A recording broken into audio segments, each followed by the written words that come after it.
La mente es como una lamparita. Puede estar enchufada o desenchufada. Nunca puede estar a medias. O está expresando amor o miedo. Nunca a medias. Nunca las dos al mismo tiempo. Nunca nada. El acto de pensar y sus resultados ocurren simultáneamente, ya que causa y efecto no están nunca separados. Pensar es la causa, ver es el efecto, o sea, el resultado, y las dos cosas ocurren al mismo tiempo. Por ejemplo, una pelota atravesando tu ventana es la causa de que el cristal se rompa. ¿Cuál sucede primero? ¿La pelota atravesando el cristal o el cristal rompiéndose? Los dos suceden al mismo tiempo. Lo mismo sucede con pensar y ver. Cuando pensamos, percibimos, vemos. Como ocurren al mismo tiempo, se nos hace difícil reconocer el pensamiento como la causa. Es un truco que hace la mente que está acá hipnotizada de hacernos creer que parezca lo contrario, y por eso creemos que lo que vemos es la causa de lo que pensamos. Pero no es así como funciona. El mundo que veo es el resultado de los pensamientos de ataque que hay en mi mente. El mundo es el nivel de los síntomas, la mente es el nivel de la causa. Vemos el mundo que hemos fabricado, pero no nos vemos a nosotros mismos como los que fabricamos las imágenes. No reconocemos el poder de nuestra mente, utilizamos las mismas imágenes fabricadas por la mente para ocultar el poder de la mente. Queremos que la culpa se vea en algún otro, incluso en Dios. Pero no estamos atrapados en el mundo porque su causa se puede cambiar. ¿Cómo? Perdonando. Veamos los 3 pasos del perdón verdadero, el que enseñó Jesús. Primero, este cambio requiere en primer lugar que identifiquemos la causa. Tenemos que reconocer a la mente como la causa. Asumo la responsabilidad.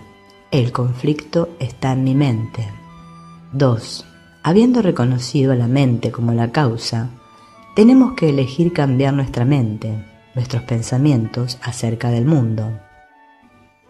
Todo lo que se necesita es desear el cambio, es querer ver de otra manera, porque ya no quiero más esto. Tercero, este paso es la sustitución de los pensamientos de ataque por pensamientos santos, pensamientos de amor y paz.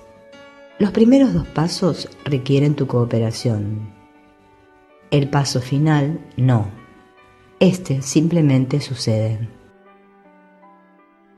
El mal no existe como algo sustancial, solo existe el bien, pues la realidad es en sí bien.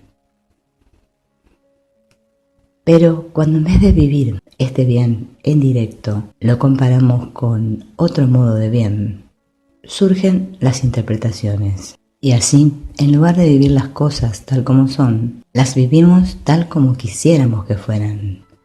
Y nos lamentamos de que no sean de otro modo. Por ejemplo, si tengo una inteligencia 10, pero me gustaría tener una inteligencia 25, me estaré lamentando por ese 15 que me falta. Y este 15 que creo que me falta y desearía tener, me absorbe tanto que me impide vivir el 10 que tengo de inteligencia. Entonces, yo me defino a mí mismo como ignorancia 15 en vez de como inteligencia 10. Si aprendiera a vivir sin interpretar, sin comparar, si aprendiera a vivir la simplicidad de lo que soy, si tomase conciencia de mi inteligencia actual tal como es, esta inteligencia 10 que soy me llenaría. Y desde esta conciencia podría desarrollarla aún más. Pero mientras permanezca pendiente de lo que me falta, comparándome, interpretándome, no podré vivir la inteligencia que soy. Lo mismo que con la inteligencia ocurre con la felicidad y con el amor. En lugar de vivir la felicidad que está en mí, estoy pendiente de la felicidad que quisiera alcanzar algún día. Entonces, como resultado, me siento un desgraciado. Y me vivo lamentando y esperando que las cosas cambien y que los demás sean diferentes. Pero el único modo de vivir la felicidad que soy es siendo consciente de ella. Es imposible que yo pueda vivir esta felicidad que es mía, que es mi herencia, si yo creo que la he de encontrar en otra parte, o que la he de realizar a través de unas condiciones externas determinadas. Todo crece en la medida en que se expresa. Lo exterior es un reflejo de lo interior. En un árbol, los frutos brotan de él, no vienen del exterior, salen de dentro del árbol. Nosotros somos como el tronco del árbol y todos los frutos que aparecen son la exteriorización de lo que vive por dentro del tronco, en forma de circunstancias, relaciones, etc. Y si la conciencia interna es realmente superior, si está iluminada por la presencia de Dios, los frutos serán armónicos, llenos de luz. Creemos que lo exterior no depende de nosotros, pero todas las cosas, todo lo que existe, está ahí porque una conciencia lo está creando. Luego, otras conciencias, nosotros, lo atraemos y lo retenemos, y cada uno tiende a atraer aquello que está de acuerdo con su estado de conciencia. Por eso vemos personas con problemas interiores que a donde quiera que vayan reproducen estos problemas. Personas con una mentalidad estrecha que, aunque tengan mucho dinero, viven estrechamente. Y otras, en cambio, aún con medios escasos, viven interiormente más libres porque su conciencia es más amplia. En la medida en que nuestra conciencia se eleva, se ensancha y se mantiene abierta a esta presencia activa de Dios, veremos cómo las cosas externas van cambiando por sí mismas. Entonces, la idea de carencia es solo una idea en mi mente. No necesito nada, pues lo soy todo. Cuando le decimos algo a otro, queremos que el otro nos entienda, pero a veces pasa que el otro no me entiende. Quizá yo tenga la cosa clara, pero parece que al otro no le llega nada claro. Es más, hay momentos en que todo se torna bastante oscuro, ¿vieron? No aclares porque oscurecen. Más de una vez pensamos que el otro es tonto, o decimos no le da la cabeza, y resulta que el otro no es ningún tonto. ¿Y qué es lo que pasa? Bueno, pasa que lo que queremos decir, o sea, la cosa, el tema, es tan importante para nosotros. Estamos tan preocupados por la cosa que queremos decir, que nos olvidamos del otro, de que el otro es alguien. Para poder comunicarme debo partir de que el otro solo puede entenderme en la medida en que puedo enlazar lo que ya conoce con algo nuevo. Si lo que yo le digo es algo totalmente extraño a lo que conoce, no podrá entenderme porque no podrá relacionarlo con nada. Por lo tanto, si yo quiero que una persona me entienda, he de tratar primero de entenderlo yo a él. Y manteniendo por un lado esto que entiendo de la persona, de su modo de ser, de pensar, de sentir, y por otro lado lo que yo quiero decir, o sea, las dos cosas a la vez, podré establecer un puente, un nexo, el modo de expresión correcto, para que la otra persona me entienda. Cuando nos expresamos, hemos de mirar hasta qué punto nosotros intentamos adaptarnos al otro, o si estamos exigiendo que el otro se adapte a nosotros.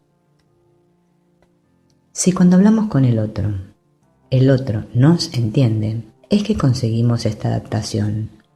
Si no, no la conseguimos.